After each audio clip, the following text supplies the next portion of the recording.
ที่ก็รับท่านที่บริหารประเทศและร่วมจมระวิบัติและทำให้ประชาชนเดือดร้อนทำให้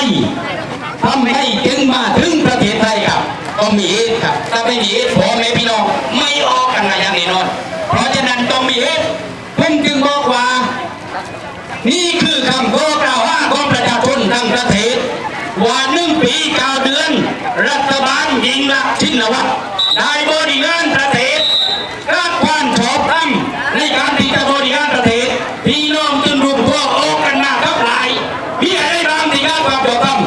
1ท่านบริหารจัดการให้ข้าราชการบางกลุ่มบางคนบางหน่วยงานอยู่ใต้อำนาจของทหารถ้าข้าราชการคนไหนที่ไม่อยู่ใต้อำนาจได้ตามอำนาจของรัฐบาลจะต้องมีการกลั่นแกล้งโยกย้ายจะต้องมีการสร้างให้หลบกลางอำนาจหน้าที่มีเจ้าหน้าที่หลายคนที่กลัวอำนาจรัฐก็เลยยอมสวามิภักดิ์เป็นทาสรับใช้ของรัฐบาลแต่ผมยังยอมข้าราชการรับทันบางคนที่ยังยืนยันต่อสู้บนความถูกต้องบนข้อตัวเอง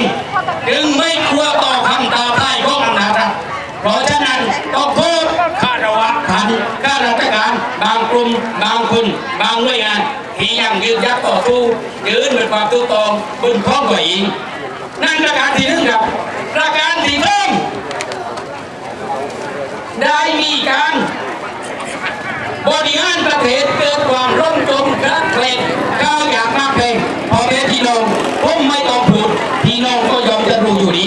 เพราะว่าที่ประชาชนทุกสาขาอาชีพกระทบหมดทุกคนขึ้นมาโอ้เรียกว่ารัฐบาลบริหารประชาชนกระทบและเดือดร้อนบางคนออกมาพูดว่ารัฐบาลไม่เป็นรัฐบาลกูก็อยู่ปนีเลยครับนั่นคือพูดผิดครับถ้าว่ารัฐบาลไม่อยู่ปนีท่านก็ไม่ได้อยู่ปนีเพราะว่ารัฐบาลนี้บริหารท่านก็คงดูดีไม่ว่าจะเป็นราคาแก๊สราคาน้ำมันราคาสินค้าพืชการเกษตรอุปโภคบริโภคท่านจะบอกว่ากับแต่รายได้ท่านต่ำรายจ่ายชัดชุ่มเพราะรัฐบาลบริหารล้มเหลวไม่ว่าด้านการเกษตรไม่ว่าด้านการที่ตัวเรียนนะครับต่างๆเราดีท่านยอมดูดีผมไม่ต้องพูดมาวันนี้ก็ว่าไปผมเสนอเพราะว่าไม่สบายมาจากประเทศกุรัฐนะก็กลับไปด้วยตาเสียงมันไปเป็นหกหรือว่าเองไปมาประการที่ 3คือการบริหารของรัฐบาลท่านผมเองคุณทราบและคุณจะรู้กันดีว่าโครงการต่างๆร่วมนั้นที่รัฐบาลได้จัดสรรปันของดูไปยังล้วนแต่โกงกินคอร์รัปชันกันทุกคนไปเด็กทั้งเนื้อบางหูกันแบบ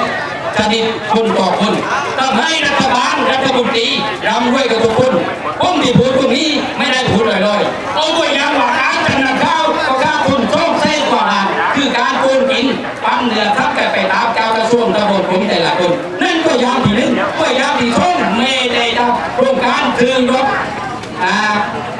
ตู้ที่จะให้เด็กได้ยังต้องกินดีกว่ามีผักอีกไว้ได้ไปขาดในสภาการคุณแต่ว่า1,100 ล้านจากราคาประเมิน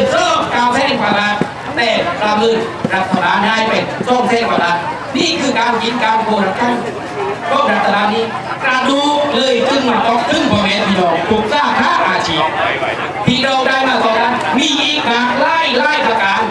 เป็นโครงการแก้โครงการน้ำมันโครงการจะนำข้าวพักดีรัฐบาล5 เสียงวันเลยปีที่แล้วจะรับประกันราคาข้าวให้พ่อแม่พี่น้องตันหลัก15,000 บาทดีรัฐมนตรีประชุมครม.กันแล้วจะลดต้นเรือ12,000ก็ดีไล่จากว่าไล่ก็คือเช้าหน้าที่ออกผมตัวกันมาประท้วงเพื่อให้รัฐบาลทำตามที่กำนโยบายที่ตัวเองให้ไว้ถ้าทุกคนคิดว่าถ้าผู้5 เสียงแล้วโอ้มันคืออะไรก็ไม่น่าผมมาผักผมตามผักเลยผมจะบอกว่าผมจะให้เมื่อละเต้นผมจะได้แต่ทำได้ไม่ได้นั่นอีกเรื่องหนึ่งเรียกกับเพื่อนรัฐบาลนี้ที่ไปรับปากกับเจ้าบ้านพ่อแม่พี่น้องถึงชาวนาและชาวนาเป็นกระดูกสันหลังของประเทศชาติบ้านเมืองประเทศไทยเราที่เลี้ยงกันมาเจ้านั้นพ่อแม่ปู่ย่าตายายครับในโอกาสต่อไปผมคิดไว้ยังมีไล่คนที่อยากมาแสดงความคิดเห็นแต่ก็มีไล่คนที่อยากแสดงออกที่อันตันใจแต่โอกาสมันยังไม่เอื้อมหน่อยจึงบอกประกาศไปยังรัฐบาลว่าถ้ารัฐบาลยังดื้อยังดึงยังบริหารประเทศชาติบ้าน พวกเรานักอ่านข้าวจะคอยรวมตัวเป็นผลึกและจะชุมนุมให้นักการกรรมในโอกาสต่อไปสำหรับผมในนามแกนนำกลุ่มรักประเทศไทยจะขอประชาสัมพันธ์อีกนิดหนึ่งว่าในเดือนกรกฎาคมหน้ายังได้3 วันเวลาโน่ผมจะจัดเวทีภาพความจริงวิกฤตชาติโดยกลุ่มรักประเทศไทยก็ให้พ่อแม่พี่น้องประชาสัมพันธ์กันไปด้วยเมื่อถึงวันเวลาโน่วันนั้นผมจะชี้แจงให้ทางพ่อแม่ทราบอีกต่อไปในครั้งต่อไปสำหรับวันนี้เราเกือบจะได้เวลาที่เคารพธงชาติเรามาเคารพธงชาติกันแล้วจะดูดีทางศาสนาพระมหากษัตริย์จะเรียบร้อยเราก็จะต้องเอกจากกันไปวันนี้แต่จากวันนี้เดี๋ยวจะไปพบกันวันข้างหน้าแล้วให้ประชาสัมพันธ์กันต่อไปว่าวิหน้าการข้าวจะนัดรวมตัวกันทุกวันอาทิตย์ที่ตรงนี้และจะเคลื่อนไปไหนจะไปตรงไหนกระทางกลุ่มหรือทางคณะที่ครับทางเป็นนำจะบอกเป็นระยะให้กับพ่อแม่พี่น้องอีกครั้งสำหรับตัวผมในนามประธานกลุ่มรักประเทศไทยต้องขอบพระคุณและคารวะท่านพ่อแม่พี่น้องทุกท่านที่ท่านมีหัวใจรักชาติชาติกษัตริย์ออกมาปกป้องชาติบ้านเมืองให้รุดพ้นจากอำนาจมือม่านก็คือรัฐบาลที่ทำให้ประชาชนพอแพ้ล้มเหลวและเศรษฐกิจวิกฤตกันหมดทั่วทุกประเทศเพราะฉะนั้นก็ให้พ่อแม่รวมมือในโอกาสต่อไปเป็นอย่างนี้เมื่อโอกาสที่ผ่านมาเพราะฉะนั้นสำหรับวันนี้อีกสักครู่เราจะได้